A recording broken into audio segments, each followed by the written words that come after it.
This episode is brought to you by King of Beards. This is my online shop where you can find high quality products that will help you grow a strong, healthy beard that not only looks great, but also will smell great as well. Definitely the people in your life that like to get up and close with you are gonna thank you for this one. These are products that I use personally. The link is below in the video description section, and if you use my coupon code KING, you'll get 15% off on your first order. We are about to learn 10 things that Allah dislikes according to the religion of Islam. How's it going, guys? Leroy Kenton here. Got another FTD Facts episode coming up, so let's jump into it. Number 10 leads us to arrogance. In Islam, arrogance is not just an unpleasant personality trait, but it's also a major sin that can lead somebody to punishment in the afterlife. Muslims are encouraged to practice humility, which involves recognizing their own limitations as well as recognizing their weaknesses and acknowledging the strengths and accomplishments of others. Humility also means treating every single person with respect and avoid being condescending. The next thing that is disliked is backbiting. Backbiting is considered a major sin in the religion of Islam because it can actually harm the reputation and the honor of a person that's being spoken about.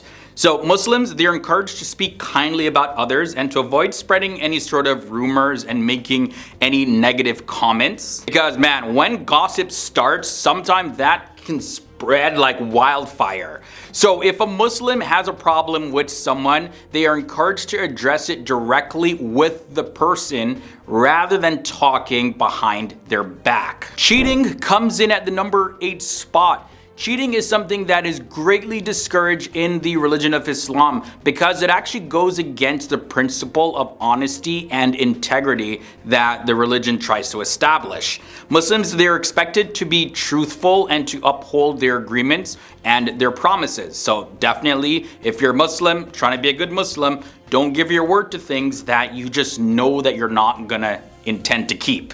This applies to all areas of life, including business, relationships, and academic pursuits. Cheating can lead to negative consequences in this life and also in the afterlife, according to the religion of Islam. From there, let's take a look at number 7, disobedience to parents. Islam places a whole lot of emphasis on respecting and obeying parents, and disobedience to parents is actually considered a very major sin.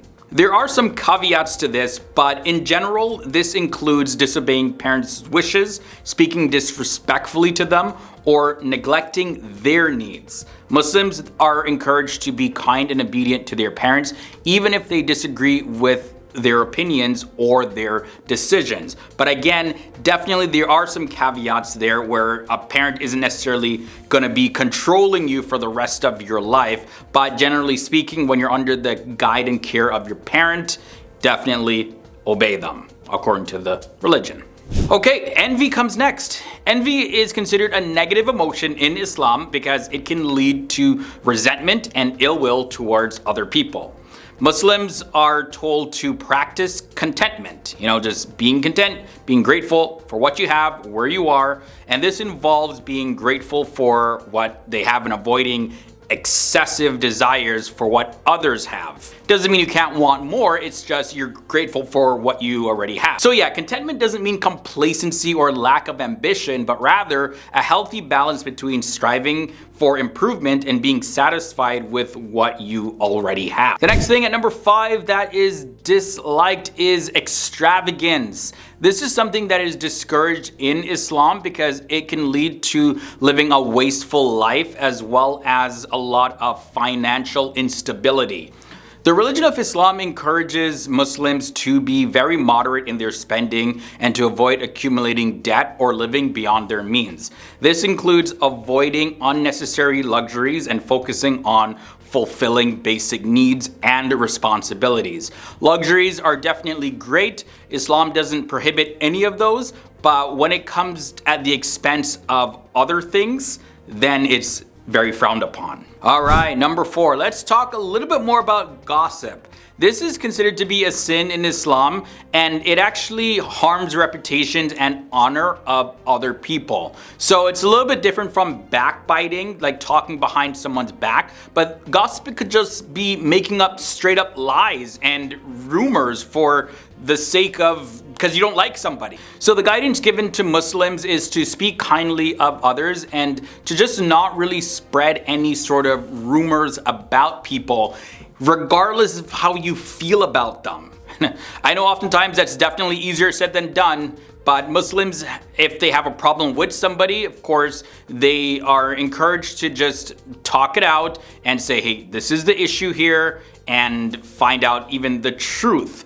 And also not to just believe a rumor and run with it, but also to try to validate what is actually being said to you before you use it, run with it, and then create a negative view of somebody else who's being spoken of. Muslims are encouraged to do their due diligence to find out the facts of the situation also. Number 3 is lying. It kind of goes a little bit hand in hand with backbiting as well as gossiping. So lying is a major sin in Islam, and it goes against the principles of honesty and integrity. Muslims are expected to just speak the truth and avoid deceiving others, even if it may seem more convenient or beneficial in the short term. This applies to all areas of life, like business, relationships, and personal interaction. Coming in at the number 2 spot, we're going to be talking about pride. Pride, or the feeling of superiority towards others, is something that Islam is like, nah, avoid that completely. Why? Well, because it can lead to its cousin, which is arrogance, and then it can lead to its cousin, which is the mistreatment of others. Muslims are told to practice living humble lives, so they can't feel like they're better than somebody else just because, whatever reason. You gotta still acknowledge and respect the accomplishments and strengths of other people. Doesn't mean you have a low self-image of yourself, but it just means that you're not necessarily better than other people. And we end this episode off at number 1, racism. Racism is a form of discrimination based on race, ethnicity, skin color, all that stuff. All of that is considered a big sin. It is haram in the religion of Islam. And Muslims are said that they gotta be treating people equally and avoid any type of prejudice. So avoiding negative stereotypes, respecting cultural differences, and speaking out against racism and bigotry, those are things that are encouraged in the religion of Islam.